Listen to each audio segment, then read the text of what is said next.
এবার দিচ্ছি কেওড়া জল 1 চামচ, 2 চামচ, 3 চামচ, 3 চামচ দিলাম কেওড়া জল। আবার গোলাপ জলও তাই, ওই 3 চামচ মতো দেব।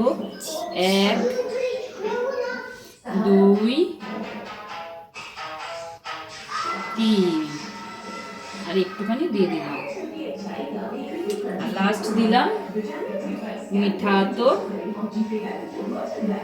মিঠা আতর এইটুকুনি শিশি, এটা পুরোটাই দিয়ে দিলাম। আর দেব নুন,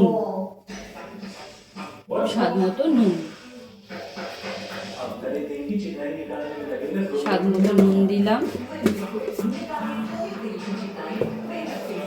এবার বিরিয়ানিটাকে আমরা বন্ধুরা দমে বসাবো। যে একটা